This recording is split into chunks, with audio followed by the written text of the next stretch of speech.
आचार्य प्रभुर भगवत योगेंद्र स्वामी ग्रंथराज परमा प्रकाश जी में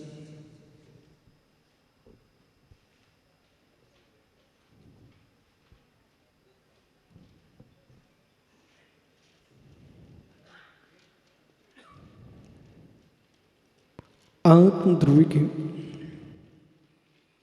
सही स्वरूप का व्याख्यान कर रहे हैं। चिदि पिंड ज्ञान घन ध्रुव भगवान आत्मा परम समरसी भाव से युक्त सिद्धि कोश प्राप्त हुए बेसिद्ध परमेश्वर ध्रुवीक्रम भावक्रम मनोक्रम शून्य। उस शून्यता की उपलब्धि जो हुई है वो शून्य से हुई है। शून्य हुए बिना शून्य उपलब्ध नहीं होता। विकार शून्य है, वह शून्य स्वभाव को प्राप्त कर सकता है। मोह शून्य है, वो शून्य स्वभाव को प्राप्त कर सकता है। राग शून्य है, वो शून्य स्वभाव को प्राप्त कर सकता है। पर भावों से पूर्ण संबंध से शून्य है, वो शून्य स्वभाव को प्राप्त कर सकता है। अपादान कारक से युक्त आत्मा वही शून्य स्वभाव को प्राप्त कर सकता है। अपादान कारक का जिसकी अभाव है वो शून्य स्वभाव को प्राप्त नहीं हो सकता। अपादान कारक चाहिए। संबंध कारक का मोक्ष मार्ग में कोई स्थान नहीं। अपादान कारक चाहिए है। अपादान कारक चाहिए है। शून्य होने के लिए अपादान कारक चाहिए। ज्ञानियों, शुष्क ही मोक्ष। इस बात को बोध होना चाहिए। सूखी वस्तु का स्वाद बदल जाता है। सूखी वस्तु का स्वाद बदल जाता है। कर्म से शुष्क आत्मा का स्वाद बदल जाता है। और कर्म शून्य आत्मा का वेदन करना चाहते हो तो पहले कर्म शून्य की वंदना करो। कर्म शून्य की वंदना करो। जो चाहिए है उसके पास जाइए। जो चाहिए है उसके पास जाइए। वो व्यक्ति नीति यही कहती है, जो चाहिए पड़ता है उसी के पास जाना पड़ता है। विश्वास मानो। जिनको बहिरंग पदार्थ चाहिए वे बाजार में घूमेंगे। प्रभु चाहिए जिनालय में जाएंगे। और निज का प्रभु चाहिए है तो भीतर जाएंगे। स्वयं का प्रभु चाहिए विश्व सागर तो भीतर जाइए। भगवान चाहिए है तो जिनालय जाना पड़ेगा। और भगवान बनना है तो निज के अंदर जाना पड़ेगा।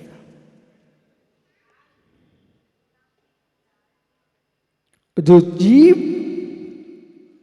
जहां जो वस्तु नहीं है वहां अन्वेषण कर रहा है, इसका तात्पर्य है उसको वो वस्तु नहीं चाहिए है जो आत्मा का परम सुख है। आओ मित्र, पूर्ण सुख जाइए। पूर्ण सुख जाइए भैया। पीयूष सागर, पूर्ण सुख जाइए। अब तो चक्रेश कह सकते हो। पूर्ण सुख चाहिए है तो पूर्ण सुख जाइए। पूर्ण सुख चाहिए है, पूर्ण सुख चाहिए है तो पूर्ण सुख जाइए। पूर्ण सुख से ही मिलता है जो पूर्ण सूख चुका होता है। राग से सूख चुका है, द्वेष से सूख चुका है, ममत्व से सूख चुका है, कर्म से सूख चुका है, वही पूर्ण सुखी है। कर्म शून्य। कर्म शून्य की व्याख्या करना बहुत सरल है। कर्म शून्य की व्याख्या करना भोला बहुत सरल है।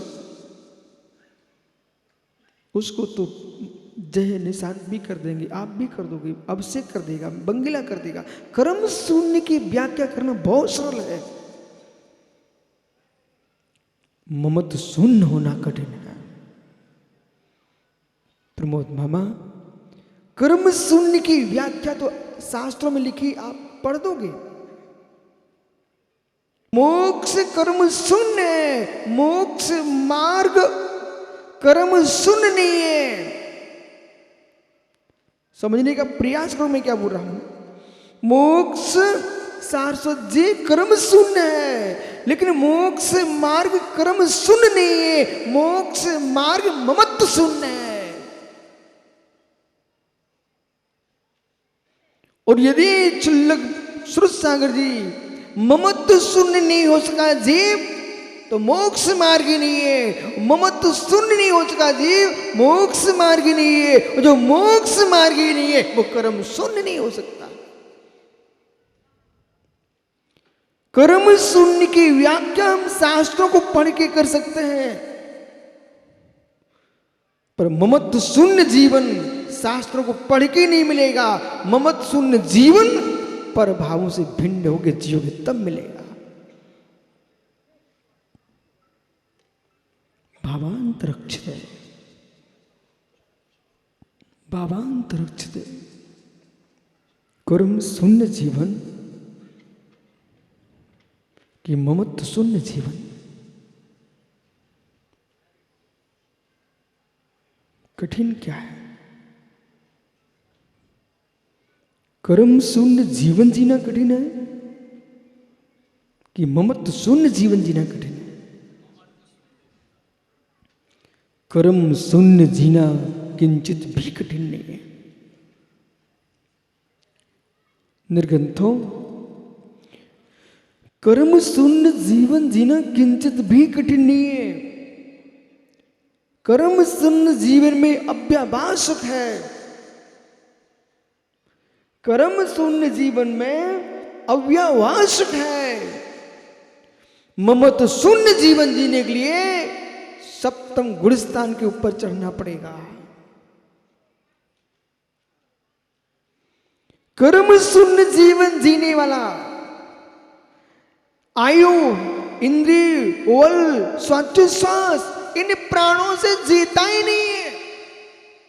भैया पीयूष सागर जी, विप्रण जी, कर्म शून्य आत्मा आयु, श्वास, काले चतुपाणा तीनों कालों में चारों प्राणों से जीता है वो कर्म शून्य नहीं होता है।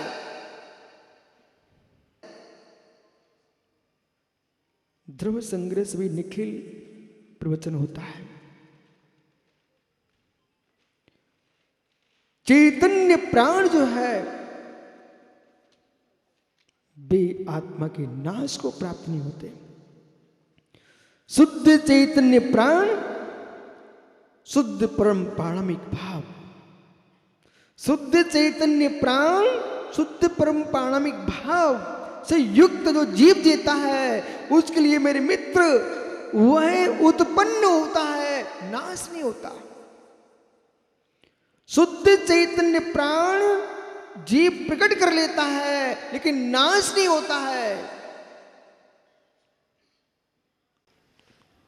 शुद्ध चैतन्य प्राणों से जीना किंचित भी कठिन नहीं है। ममत्व शून्य जीवन जीना कठिन है। क्षण मात्र में फिसल जाते हो, क्षण मात्र में फिसल जाते हो, क्षण मात्र में फिसल जाते हो। जितना आंख खोल के नहीं फिसलते कैमरा ज्ञानी, उतना आंख बंद करके फिसल जाता है। भगवान के सामने नेत्र खोल के खड़े रहते तो कम से कम प्रभु की मूर्ति तो दिख रहती, और तुमने आंख बंद करने की चेष्टा की, भगवान की प्रतिमा भी गई और कोई नारी आगे खड़ी हो गई। बाहर के लोग देख रहे हैं, ज्ञानी हैदराबाद प्रभु के चरणों में खड़ा है, पर उसके सामने तो एक नारी खड़ी हुई है। बंद प्रभु के चरण देख कर आ रहे हैं कि बंद नारी का चेहरा करा रहा है।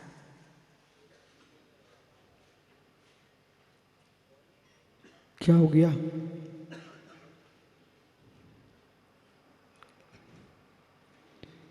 लोग तुमको प्रणाम करके जा रहे हैं, पर श्रम से भावों से मिलो। इस प्रणाम को स्वीकार करने की योग्यता मेरी है कि नहीं? महात्मा यशोधर जी, बेटे लोग कह रहे भो शोभे नमस्त, इतना ईमानदार होना चाहिए, इतना ईमानदार होना चाहिए। बंगेला, अभी एक घटना घटी। पंडित ऋषभ कुमार जी नागपुर, जय भैया, उन्होंने जयपुर में शिल्पकार से कोई प्रतिमा ली। वो प्रतिमा जो है अरविंद भिलाई वाले को चाहिए थी।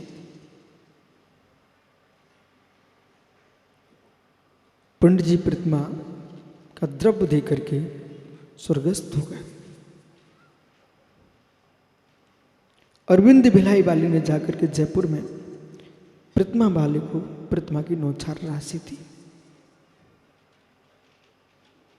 कुछ दिन बाद शिल्पकार का समाचार आता है अरविंद जी के पास। बोले भैया, आपकी 2 लाख रुपए वापस करना मुझे। बोले क्यों? बोले ये पैसा अधिक हो रहा है। क्यों? क्योंकि पंडित ऋषभ कुमार दे चुके थे। जितना भी द्रव्य हो, शिल्पकार ने पीयूष भैया महाराज जी वो पैसा अरविंद भिलाई को वापस कर दिया। हे शिल्पकार, सामने वाला तुझे दे रहा था, और दिवंगत आत्मा कुछ कहने आने वाली थी नहीं, तूने रख क्यों नहीं लिया? मित्र विश्वास रखना, मित्र विश्वास रखना। जय भैया, प्रत्येक जीव की आत्मा, प्रत्येक जीव का परिणाम, प्रमोद मामा, दिन में एक बार सत्य बोलता है।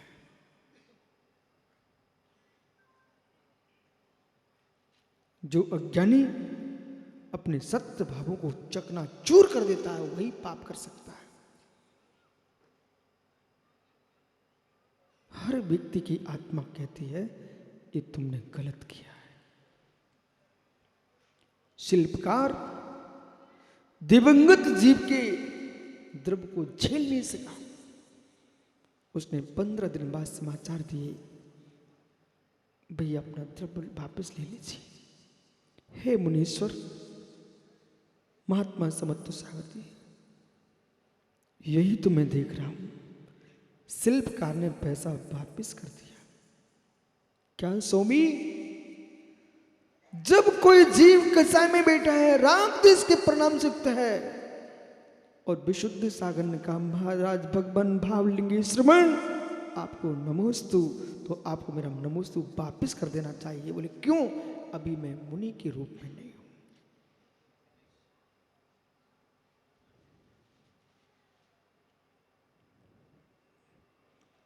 जिस क्षण जीव अनंत अनुंदी क्रोध मान माया लोभ, प्रतिज्ञान क्रोध मान माया लोभ, अप्रतिज्ञान क्रोध मान माया लोभ, इन सर्वघाती प्रगतियों का उद्यमावी क्षय इन्हीं का सत्वस्वरूप उपशम और देश घाती प्रकृति संजुलन कसाय का उदय का परिणाम होता है, तब ये जीव मुनिराज होता है। भाव में कोई कुटिलता चल रही है तो मित्र शिल्पकार ईमानदार उसने द्रव्य वापस कर दिया। अहो त्यागी गणो, इन लोगों की वंदना को तुमने बेरी माने स्वीकार किया तो बंध खोटा हो जाएगा।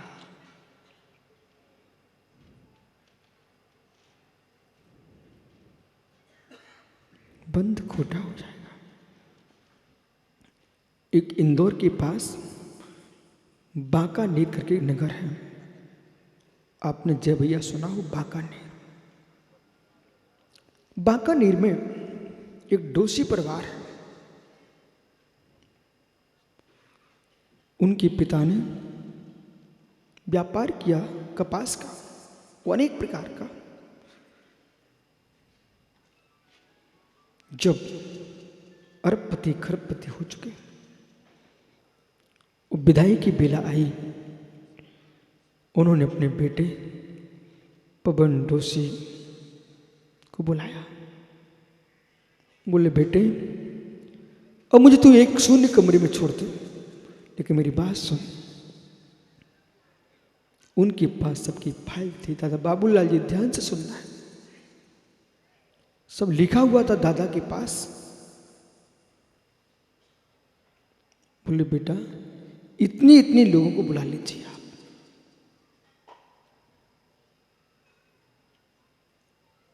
तो उनका बेटा सोचता है क्यों बुलाऊं? बोले नहीं बेटे, बुलाओ आप। बेटा सोचता है कि पिताजी को क्या हो गया, जिन लोगों से कोई प्रयोजन नहीं उनको बुला रहे हैं आज। बोले बेटा बुलाइए आप। जब उन्होंने सारे लोगों को बुला लिया, नगर के जहां जहां लोग रह रहे थे सबको बुला लिया, और अपने बेटे से कहते हैं इसको 2 लाख दे दो। किसी से कहते इसको 10,000 दे दो, किसी से कहते इसको 5,000 दे दो, किसी से कहते इसको 25,000 दे दो। जो लोग आए थे वे चेहरा देख रहे थे।